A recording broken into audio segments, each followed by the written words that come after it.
Hello friends, welcome again to trading pickup. आज का video basically Nifty के बारे में ही रहेगा, क्योंकि लास्ट फ्राइडे तो बहुत ज़्यादा निफ्टी डाउन हुआ था। थोड़ा सा नीचे सपोर्ट लेकर ऊपर गया है, तो उसी के बेसिस पे हम लोग आज बात करेंगे। ठीक है। वर्ल्ड मार्केट पूरा नेगेटिव है। जितना हम लोग देख रहे थे, वर्ल्ड मार्केट पूरी तरह से नेगेटिव है। तो अब हमको क्या करना है इसमें, हमको ये देखना है कि कल मार्केट कैसे ओपन होगा। ठीक है। कल मार्केट जो ओपन होगा वो नेगेटिव, वो प्रोबेबिलिटी है कि ये यहीं आसपास कहीं खुलेगा यहाँ पर। ठीक है। क्योंकि कल यूएस मार्केट तो फ्राइडे बहुत बुरी तरह से नीचे गिर गया था because of that fire and all. तो नेक्स्ट जो 30 डेज है हमारे कम, नेक्स्ट 30 डेज वो बहुत क्रूशियल है। इसमें इतने सारे इवेंट्स आने वाले हैं, तो उसके बेसिस के ऊपर ही मार्केट रिएक्ट करेगा पोस्ट फेब्रुवरी के बाद, 15 फरवरी के बाद। जब तक क्या है, मार्केट में बहुत ज्यादा वोलेटिलिटी रहेगी।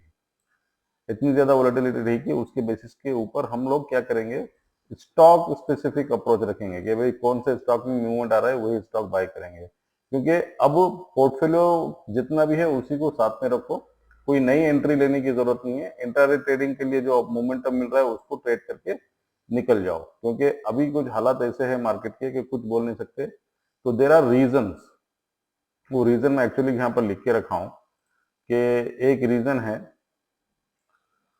कि Q3 रिजल्ट्स अब सबके आने वाले हैं। ठीक है।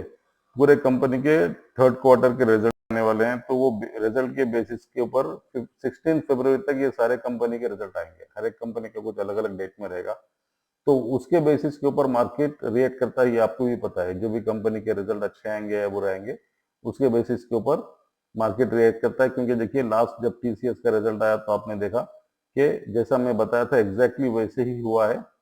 प्री ओपन में वो पॉजिटिव था, प्री ओपन मार्केट में वो पॉजिटिव था टीसीएस।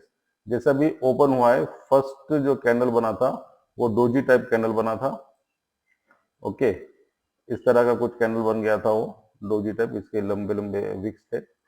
और इसके हाई जैसा भी ब्रेक किया, यानी फोर्थ कैंडल इसका हाई ब्रेक किया, आधा एक घंटा पौने घंटा वो टाइम पास किया, और जैसा भी ये किया अपना टारगेट उसमें मिल गया। तो सिमिलरली एवरीडे आप लोग प्री ओपन में स्टॉक्स देखा करो, और जिस तरह से मैं बताया उसी तरह से आप उसको ट्रेड करो। ठीक है। दूसरा क्या है, की events include Trump taking charge on 20 जन। 20 जनवरी को नया प्रेसिडेंट चेंज होगा यूएस का, तो उसके लिए यहाँ पर भी बहुत ज्यादा वोलेटिलिटी रहेगी मार्केट में।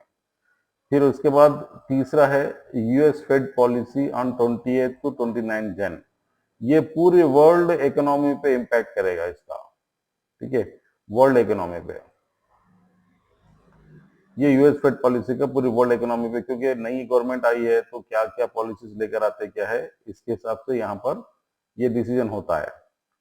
फिर अपना इंडिया का डेट, बजट डेट है 1 फरवरी। ठीक है। उसके बाद दिल्ली इलेक्शन है 5 फरवरी। आरबीआई पॉलिसी है 7 फरवरी, एंड दिल्ली रिजल्ट है 8 फरवरी। तो ये सारे चीजें मिलाकर क्या है, next 30 day Indian stock market के लिए बहुत ज्यादा क्रूशियल है। ठीक है, बहुत ज्यादा क्रूशियल है। तो इसके बेसिस के ऊपर ही हमको एक्ट करना है। अगर आपके पास पोर्टफोलियो है इन वक्त लाख 2 लाख रुपए का, उसमें हो सकता है 60-70 हजार रुपए हो गए होंगे, फिर भी आपको वेट करना है। हम कुछ नहीं कर सकते फिलहाल। रीजन क्या है कि मार्केट में इतनी ज्यादा नेगेटिव न्यूज है। रशिया चाइना का इशू चल रहा है, यूएस में इतना फायर का इशू चल रहा है, फिर यूएस में नया प्रेसिडेंट चेंज हो रहा है, फिर फेड पॉलिसी आ रही है, क्योंकि फेड पॉलिसी नए प्रेसिडेंट के बाद आ रही है, तो ये बहुत ज्यादा क्रूशियल है। बजट है फिर हमारा, तो इंडियन इकोनॉमी तो इसी के ऊपर टिकी हुई है कि बजट में क्या लेकर आते हैं गवर्नमेंट। फिर Delhi election, this is very crucial election. RBI policy again 7 को, तो इतने सारी चीजें आ गई है मार्केट में। तो ये क्या है, बहुत ज्यादा वोलेटाइल सेशन रहेगा, कभी ऊपर कभी नीचे, और एक डायरेक्शन में कभी नहीं चलेगा मार्केट। तो हमको क्या है, मूवमेंट को कैच करके इसमें ट्रेड करना है, जो अपना इंडिकेटर उसमें काम करेगा अपने को। ठीक है। तो यही बेसिस के ऊपर आप लोगों को पूरा मॉनिटर करना है निफ्टी का। तो निफ्टी के सारे लेवल्स मैं यहाँ पर लिख दिया हूँ। तो 23,000 जो अभी मैं निफ्टी फ्यूचर को नहीं, बल्कि ये टाइम पे मैं निफ्टी इंडेक्स को देख रहा हूँ, ताकि आपको प्रॉपर इसका एक्यूरेट रिजल्ट मिले। यूजुअली मैं निफ्टी फ्यूचर के चार्ट को देखता हूँ, लेकिन ये चार्ट आज मैं इसलिए देख रहा हूँ क्योंकि ये बहुत ज्यादा क्रूशियल है, तो उसके बेसिस के ऊपर हम सपोर्ट और रेजिस्टेंस मार सकते हैं। तो अपना मार्केट क्लोज हुआ 23,431 पे कल। अगर कहीं आसपास यहीं खुलता है तो दैट इज ओके, ठीक है। हम लोग यहाँ पे एक पॉजिटिव बायस बना के यहाँ से ऊपर जाने का इंतजार करेंगे, और जैसा भी जो भी टाइम फ्रेम के अंदर आप लोग काम कर रहे हो, 5 मिनट्स या 15 मिनट्स, क्योंकि अभी हमको सिर्फ इंट्राडे करने का है, क्योंकि पोजीशन स्विंग ट्रेडिंग भी करना जरा आजकल क्रिटिकल रहेगा, ठीक है। तो यहाँ से अगर ऊपर चले गया तो देन अगेन अपना ये टारगेट है, ये सारे टारगेट्स अपने को ऊपर के मिलेंगे। अगर एक मरतबा कैंडल यहाँ से यहाँ तक हो गया, कल कुछ एक पॉजिटिव न्यूज है इंडिया में कि कुछ अच्छा डेटा आया हुआ है, वो शायद मैं भूल गया उसका, तो वो एक पॉजिटिव न्यूज है। बाकी तो सब पूरे वर्ल्ड में नेगेटिव न्यूज चल रही है, तो उसके हिसाब से हम लोग ट्रेड करेंगे। तो ये सारे सपोर्ट एंड नीचे लिखे हुए हैं। तो ये वीक में अगर मार्केट ज्यादा से ज्यादा करेक्ट भी होता है तो 23,000 लेवल बहुत ज्यादा क्रूशियल है। जब तक 23,000 लेवल को निफ्टी होल्ड करता है, तब तक हम लोगों को डरने की जरूरत नहीं है। 23,000 के ऊपर मार्केट हमेशा ऊपर ही रहता है, क्योंकि एक साइकोलॉजिकल फिगर है।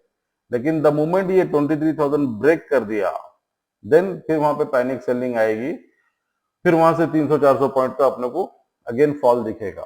तो जब तक ये होल्ड करता है 23,000, there is no need to worry, ठीक है। तो ये सारी चीजें अपडेट्स के लिए हैं आपके, आप लोग जो देखो। और स्टॉक तो मैं अभी बोलूंगा नहीं, क्योंकि स्टॉक्स में भी कोई ज्यादा ऐसा कुछ खास कोई भी स्टॉक में भी परफॉर्मेंस नहीं हो रहा है।